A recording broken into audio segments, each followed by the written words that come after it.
Om Shanti. Good morning आप सभी बाबा के रूहानी बच्चों को, अपने मीठे मीठे बहन भाइयों को। आशा ही नहीं पूरा विश्वास है कि आप स्वस्थ और ठंडे मिजाज, स्वीट साइलेंस वाले मिजाज वाले होंगे। नहीं होंगे तो बनने का संकल्प जरूर कल की मुरली से आपने किया होगा, और जिसमें हमारा और हम सबका कल्याण समाया हुआ है, वो कार्य करने का संकल्प तो लेना ही चाहिए। कल की मुरली अपने आप में बहुत ही सुंदर सजी सजाई थी, और आप सब भी सजे हुए रहे होंगे दिन भर कम से कम। बाबा ने कहा सिर्फ काम नहीं चलता हाथ जोड़ने से उनके जैसा गुण धारण करो, खुश नसीब हो। पहले देखते थे, भक्ति करते थे, चरणों में गिरते थे। अभी क्या है, क्या याद आता है बाबा के बनने के बाद कि हम इनके जैसा बन रहे हैं, इनके जैसा गुणों से संपन्नता बाबा हमारे अंदर भर रहा है। आता है ना।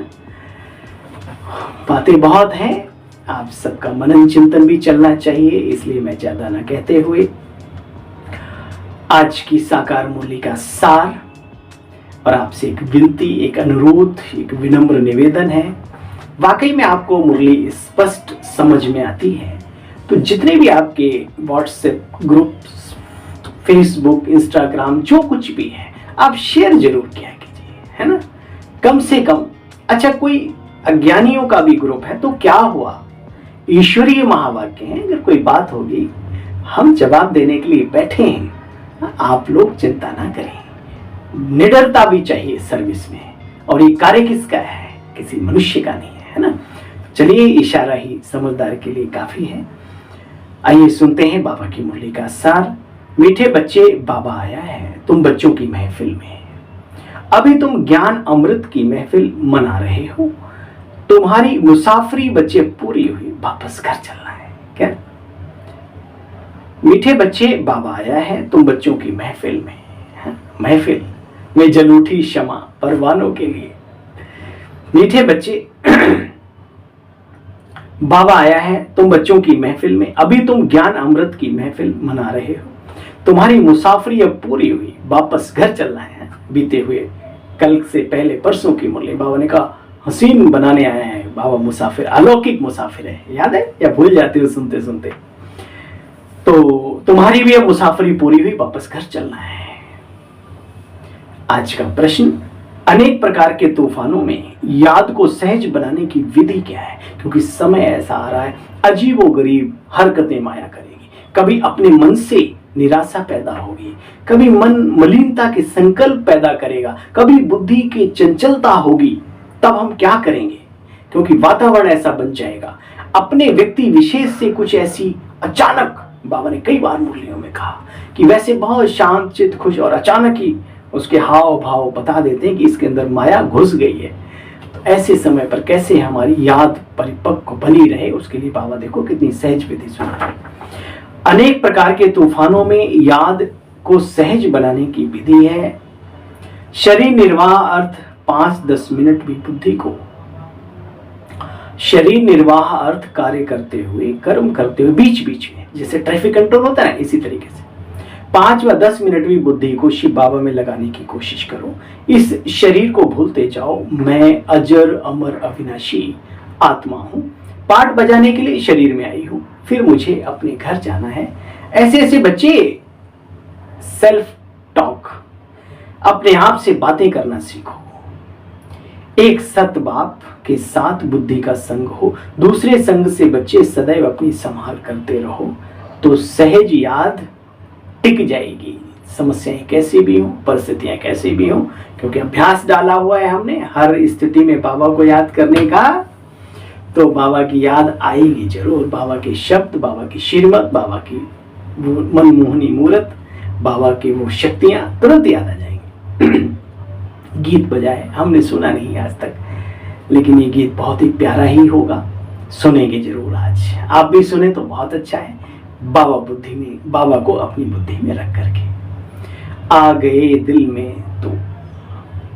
तो दिल की घंटियां, दिल के तार जगमगा उठे, बज उठे सितार। ओम शांति। बच्चों ने गीत सुना और अर्थ भी बच्चों ने दिल में समझा होगा। बाप समझाते हैं फिर भी, क्योंकि बाप अभी तुम्हारी महफिल में आए हुए, महफिल तुम्हारी भी है, सारी दुनिया की भी महफिल है। भगवान कहते बच्चे मैं भक्तों की महफिल में आता हूँ। बच्चे तुम सब भी तो भक्त ठहरे, उनमें फिर खास उन भक्तों की महफिल में आता हूँ जो भक्त मुझ परम पिता परमात्मा से हमारे समक्ष बाबा कहते वर्षा लेने के लिए आए हैं। देखो बच्चे, उन्हों की महफिल में अब मैं हाजिर हुआ हूँ, बाप के बने, समझते हैं बाबा भी हमारा आया हुआ है, ये हमारी इस महफिल है, समझते ही बच्चे हमारी महफिल में बाबा आया हुआ है। देखो माउंट आबू में कितनी अच्छी महफिल सजती है, कितनी गजब की महफिल होती है। नंबरवार फिर सभी को वापस भी ले जाएंगे। खास तुम बच्चों की महफिल है, आम सब दुनिया की है। जहां बाप होगा वहां बच्चे भी तो होंगे ना। बाप कहते बच्चे हम अशरीरी हैं, तुम भी अशरीरी आए थे, नंगे जाना है। शरीर रूपी कपड़ा भी नहीं था हमारे पास। आम सबकी महफिल है, जहां बाप होगा वहां बच्चे भी होंगे। बाप कहते बच्चे हम भी अशरीरी हैं, तुम भी अशरीरी आए थे जब आए थे। याद दिलाते हैं बच्चे, याद करो 5-4 वर्ष पहले जब इस तरह पर आए थे तो कैसा जीवन था, कैसा। बाप को लोग जानते नहीं, जयंती मनाते रहते हैं। किसी व्यक्ति विशेष की जयंती मनाते हैं तो उसका अर्थ भी जानते हैं। यहाँ शिव जयंती मनाते हैं, उसका अर्थ ही नहीं समझते। देखो बच्चे कहते हैं शिव की जयंती कोई बता ना सके, तुम बच्चे बता सकते हो। शिव को तो बहुत समय हुआ जबकि आया था, अब तुम बतलाते हो। बाप का अलौकिक और अव्यक्त जन्म होता है। वो तो कहते हैं जन्म मरण से रहित है, तो फिर नाम रूप से भी न्यारा कर देते हैं। जिसका नाम ही नहीं है, रूप ही नहीं है, तो फिर क्या उसका क्या मनाएंगे, है ना। फिर कहो भाई क्या बोला, नहीं खाली विश्वास। अरे भाई जिसको कभी देखा नहीं, कभी महसूस किया नहीं, जब वो कुछ है ही नहीं तो विश्वास क्या करोगे, हवाओं पे, है ना। हवाएं भी तो फील होती ना, सांस के द्वारा लगती है बॉडी में। तो जब कुछ है ही नहीं तो उस पर क्या विश्वास करो। इसलिए बाबा कहते हैं बच्चे बाबा का नाम भी है, उनका स्वरूप भी है, उनका धाम भी है, निज धाम। नाम है शिव, सदा शिव, सदैव कल्याणकारी स्थिति में। और स्वरूप है निराकार दिव्य ज्योति बिंब पुंज, आसमान में चमकता हुआ सितारा, ठंडा सितारा, गर्म वाला नहीं। बाबा कहते हैं अरे नाम रूप से न्यारा है तो फिर जयंती किसकी मनाते हो। तुम बच्चे इन बातों को बहुत अच्छी तरीके से जानते हो। तुम शिव के मंदिर में जाएंगे तो उनसे पूछेंगे शिव कब आए थे, तो बच्चे बतला ना सके। बाबा कहते हैं बच्चे भगवान आते हैं नई रचना रचने, तो जरूर कोई के तन में आते हो। गीता में लिखा हे अर्जुन, ये गीता ज्ञान मैं परम धाम से आकर के देता हूं, साधारण मानवीय ब्राह्मण वृद्ध तन में प्रवेश होकर के। देखो है ना, कुछ मूड मती ना जानने के कारण मुझे ग्लानी, मेरी ग्लानी भी करते और करवाते भी हैं ना जानने के कारण ही। बाबा के बच्चे भी जो ग्लानी के निमित्त बनते हैं वो बाबा को जानते ही तो नहीं है, बाबा को समझ ही तो नहीं पाते। और बाबा ने कहा जानता कौन है, कोटों में कोई और कोई में भी कोई विरला ही मुझे पहचानता है। देखो बच्चे जरूर कोई के तन में आया होगा। तो जानते हो गायन है ब्रह्मा मुख से मनुष्य सृष्टि रची गई। ब्राह्मण सृष्टि नाम नहीं, ब्रह्मा मुख वंशावली, मुख कमल से मनुष्य यानी ब्राह्मण रचे गए। तुम अभी ब्रह्मा कुमार कुमारियां इन बातों को अच्छी तरह से जानते हो। ये बातें जो अच्छी रीति समझ कर धारण करेंगे वे बच्चे ही दूसरों को भी फिर समझाने के निमित्त बन सकेंगे। खुद ही ज्ञान अधूरा है तो दूसरे को भी तो फिर वही जो जिसके पास हुआ वही तो देगा। फिर वो बहस बनती है, कहते भैया हमारी कोई सुनता नहीं। अरे पहले आप बाबा की सुनो ना, कैसे सुनाना है सीखो तो सही। बाबा कहते यह बातें जो अच्छी रीति धारण करेंगे, समझकर धारण करेंगे, वही बच्चे दूसरों को समझा सकेंगे। जो पूरे राजयोगी होंगे बाप को और राजाई को याद करते होंगे, जिसके लिए बाबा कहते बच्चे सुदर्शन चक्रधारी बनो। सब तो पूरा याद नहीं कर सकते, बाबा के पास आते हैं कहते बाबा पहले नंबर वाले वही हैं, 84 जन्म लेंगे। या तो सब ठीक है परंतु याद में रहना बड़ा मुश्किल है। वो ज्ञान को समझना, 84 के चक्र को याद करना वो सब ठीक है, लेकिन शिव बाबा वो पॉइंट स्वरूप बन करके अपनी स्थिति में स्थित होके फिर उसमें मन को लगाना, ये बड़ी टेढ़ी कीर है, समझते हैं। और ये सबसे ऊंची स्थिति है। ये भी जिनको ये टेक्निक आती है वो सिद्धि स्वरूप बन जाते हैं, जीवन सफल करते हैं अपने साथ अनेकों का। बच्चे या तो सब हाँ कहते हैं बाबा ये तो सब ठीक है, परंतु याद में रहना ये बड़ा मुश्किल है। योग में अनेक प्रकार के विघ्न अर्थात तूफान आते हैं, उनको बाबा कैसे वश करें, उसका उपाय क्या है, कौन सा टाइम है जिसमें अच्छी रीति याद कर सके। तो बाबा ने समझाया बच्चे यूं चलते फिरते उठते बैठते याद करते रहो। अपना कर्म योग भी है ना, कर्म करते हुए भी मन का योग। आप कहीं कर्म में बुद्धि लगाएं या उधर लगाएं, आप भोजन करते हैं, आप पानी पीते हैं, आप चलते हैं, तो कहाँ का माइंड, बॉडी वर्क कर रही है नेचुरल वर्किंग में, और अपना वो चल रहा है सारा चक्कर बुद्धि का। तो इधर उधर जब बुद्धि जा सकती है, स्वादिष्ट भोजन कर रहे हो, अपनी माँ, अपनी कोई प्रिय, अपना कोई प्रिय याद आ रहा है, काश वो भी होता इस समय पे, वाह, और भोजन भी कर रहे हो, तो इधर उधर ही जा सकती है बुद्धि, तो क्यों बाबा के पास क्यों नहीं जा सकती, अपने आप से बातें करो। तो बाबा कहते बच्चे ये चलते फिरते उठते बैठते बाप को याद करो। अभी तुम यहाँ बैठे हो, हम तुमसे पूछते हैं स्त्री को याद करते हो?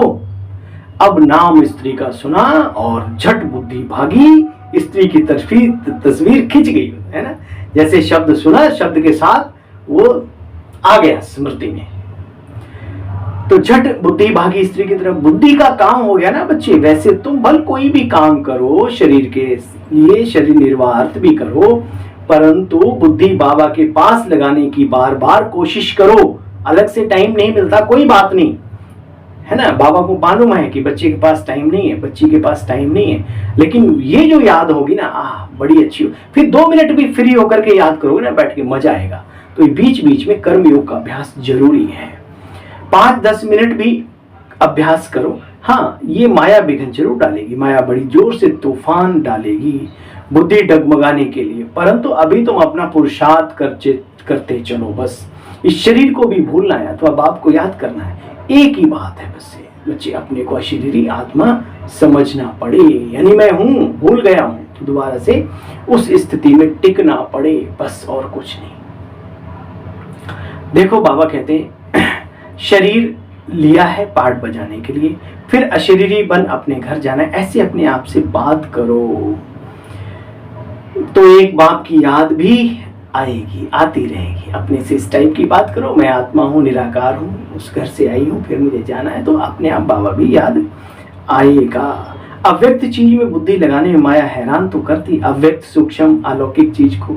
अब वैसे कोई मोटी चीज हो फटाफट याद आ जाए, अब सूक्ष्म अलौकिक अव्यक्त चीज को याद करने में थोड़ी सी टाइम तो लगता है। लेकिन एक बात याद रखो, करत करत अभ्यास की जड़मती हो तो सुजान। रसरी क्या, पानी की बूंद गिरते गिरते पत्थर उस शिला में भी गड्ढा हो जाता है। इसलिए अभ्यास जरूरी है, बिना अभ्यास के कोई महान नहीं बना आज तक। अर्जुन ऐसे ही नहीं बन गया, कोई कृपा कर दी, कृपाचार्य द्रोणाचार्य ने आशीर्वाद दे, नहीं, उसका अपना खुद का अभ्यास था। सीरियल में आपने कई बार इस बात की चर्चा सुनी होगी, वो अभ्यासी था। जो अभ्यासी होते हैं वो आगे फिर बढ़ जाते हैं। बाबा ने कहा बच्चे देखो, बाप समझाते हैं मुझे याद करते रहो, मुख से कुछ कहने की दरकार नहीं, बस मन ही मन बाबा को याद करो। जैसे ख्याल आता है कोई बात का और बुद्धि भाग जाती है। देखा, राजीव बाबा सिखा रहे हैं आज। अभी तो सारी दुनिया ही पतित है, सबको पावन बनाने की सेवा करनी है। कहा जाता है बच्चे, संग तारे कुसंग बोरे। आजकल संग बहुत खराब है, बात मत पूछो बच्चे। पतित का संग नहीं करना। पतित माना जो व्यर्थ चिंतनधारी हैं, जिनके अपने जीवन का कोई लक्ष्य नहीं है, अपने समय को काट रहे हैं, चाहे वो बीके ही क्यों ना हो। प्लीज, अपनी सेफ्टी चाहते हो, अपने जीवन की रक्षा चाहते हो, प्रभु प्यार चाहते हो, ऐसों से नमस्ते करके ओम शांति कहाँ नहीं भाई साहब, फिर बाद में मिलेंगे, ठीक है। हाँ, अपनी घोटोगे तो नशा चढ़ेगा। दूसरों की घुटी घुटाई पता नहीं उसमें क्या क्या कचड़ा वचड़ा मिला रखा होगा, ठीक है। समझदार के लिए इशारा काफी है। बाकी आपका जीवन, आप खुद अपने मालिक हैं, आत्मा स्वतंत्र है, मित्र भी है और शत्रु भी बनने के लिए, दोनों कार्य करने के लिए।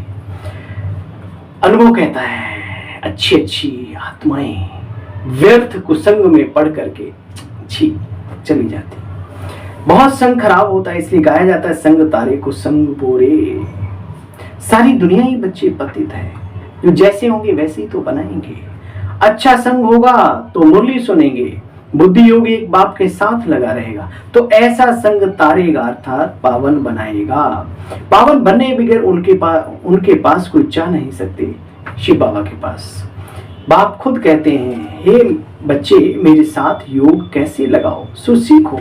बुद्धि का योग और संग तोड़, एक बाप के संग जोड़ना है, तब विक्रम विनाश हो। और कोई बच्चे उपाय है ही नहीं तुम्हारी बुद्धि में है हमें पढ़ाने वाला, कोई देव पुरुष, महापुरुष, आदर्श पुरुष, महात्मा कोई नहीं है। कौन है?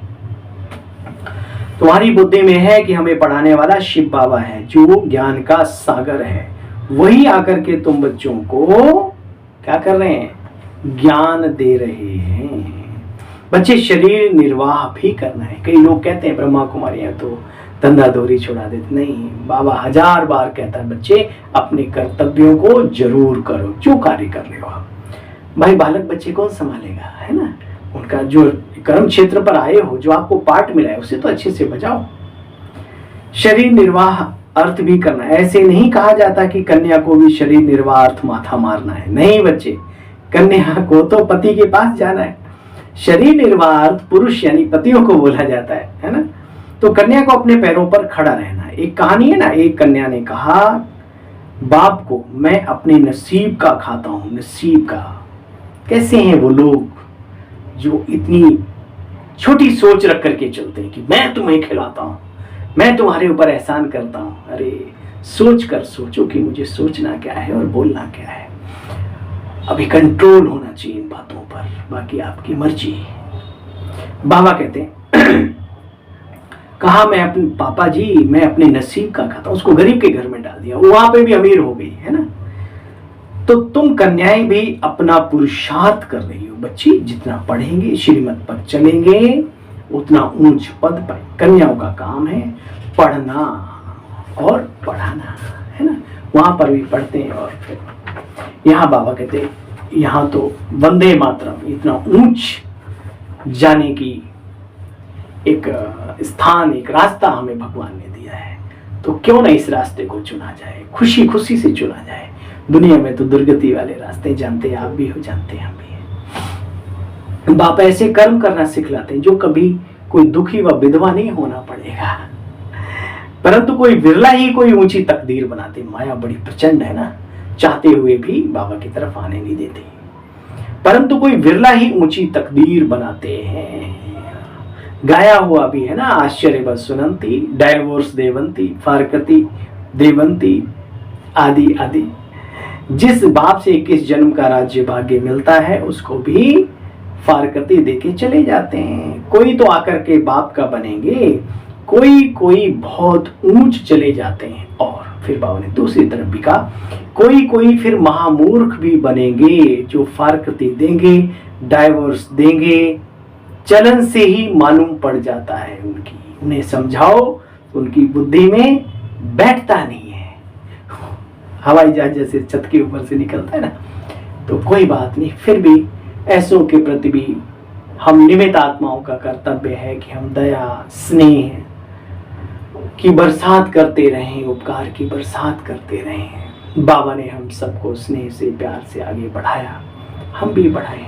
फिर कोई जबरदस्ती ही हमारी बाजू छोड़ के भाग जाए, बाबा की घर की दरवाजा तोड़ के चला जाए, तो फिर आप क्या करेंगे? उसको बेड्रामा कह के पॉइंट लगा दो। नहीं तो हमेशा याद रखो, रविवार बीते हुए रविवार की जो मुरली थी, स्नेह से क्या क्या नहीं हो सकता, करके देखो। उस प्यार को प्रयोग करके देखो। ईश्वरीय प्यार है ना हमारा, कोई आत्मा वैसा शारीरिक तो है नहीं, तो अलौकिक दैवी रूहानी प्यार का प्रयोग करना सीखो उन पर जिनको आप बहुत अच्छा बनाना चाहते हैं। अच्छा बच्चे, हाँ बाबा कहते हैं बच्चे कभी विकार में नहीं जाना, फैमिलियरिटी में भी नहीं आना। क्रोध भी बहुत बड़ा भारी भूत है, बहुतों को दुख देने के निमित्त बन जाते हैं। बाप को 5 विकारों का दान दे फिर वापस लेते तो पद भ्रष्ट हो जाता है। अच्छा बच्चे, आज कितनी बड़ी बड़ी शिक्षाएं दी। 5% भी अगर धारण कर लो है। कई लोग कहते हैं बाबा बहुत कहता है, क्या क्या करें। अरे तुम जितना करते हो उतना तो करो। इतना कहता है तो हम इतना करते हैं, बाबा ही इतना कहेगा तो करेंगे क्या? फिर तो कुछ भी नहीं करेंगे। तो आपको जो अच्छा लगता है, जिसमें कल्याण है अपना और सभी का, वो कार्य करो। अच्छा, मीठे मीठे स्किल दे बच्चों प्रति माता पिता बाप दादा का याद प्यार और गुड मॉर्निंग। रूहानी बाप के रूहानी बच्चों को नमस्ते। हम सब रूहानी बच्चों की बाबा आपको भी नमस्ते। अपनी ऊंच तकदीर बनाने के लिए विक्रम विनाश करने का बच्चे पुरुषार्थ करना है। पढ़ाई पर पूरा ध्यान देना है। अटेंशन प्लीज, ध्यान जरूर। कुसंग से अपनी संभाल करनी है। बहुत ही कहावतें बनी हुई है, संगत का बहुत बुरा असर पड़ता है। देवता दैत्य बन जाता है और अच्छे का संग हो तो दैत्य भी देवता बन जाता है, नहीं? तो कुसंग से अपनी संभाल करनी है। ये संग का रंग बड़ा बेढंगा है, उतरता नहीं किसी साबुन से। पतित पावन के संग से स्वयं को पावन बनाना है। आज बाबा का वरदान, सुदर्शन चक्रधारी बन हर कर्म चरित्र के रूप में करने वाली माया जीत सफलता मूर्त भव। जैसे बाप का हर कर्तव्य चरित्र के रूप में गाया हुआ है, ऐसे आपके भी हर कर्म चरित्र के समान हो बच्चे। जो बाप के समान सुदर्शन चक्रधारी बने, उनसे कभी भी साधारण कर्म नहीं हो सकते। सुदर्शन चक्रधारी की निशानी है सफलता स्वरूप। जो भी कार्य करेंगे उसमें सफलता समाई हुई है। सुदर्शन चक्रधारी माया जीत होने के कारण सफलता मूर्त बच्चे होंगे, और जो सफलता मूर्त है वो हर कदम में पद्मा पदम पति सौभाग्यवती सौभाग्यशाली है। सुन, खुशी के समर्थ संकल्पों की रचना करो। क्या ये खुद रचने पड़ते हैं? छोटी छोटी बातों से खुशियों को तलाशो। नहीं तो दुनिया में बड़ी सुंदर कहावत है, मनुष्य की सोच ही ऐसी है, मिल जाए वो मिट्टी है और जो नहीं मिला वो सोना है। यही जिंदगी का रोना है। तो बाबा कहते खुशी के समर्थ संकल्पों की रचना करो तो तन मन से सदा खुश रहेंगे। ओम शांति, ओम शांति। आप सभी मीठे मीठे प्यारे प्यारे बहन भाइयों को अपनी सेवा साथी भाई की ओम शांति, गुड मॉर्निंग। हंसते रहो, मुस्कुराते रहो, प्रभु के गीत गाते रहो, गुनगुनाते रहो।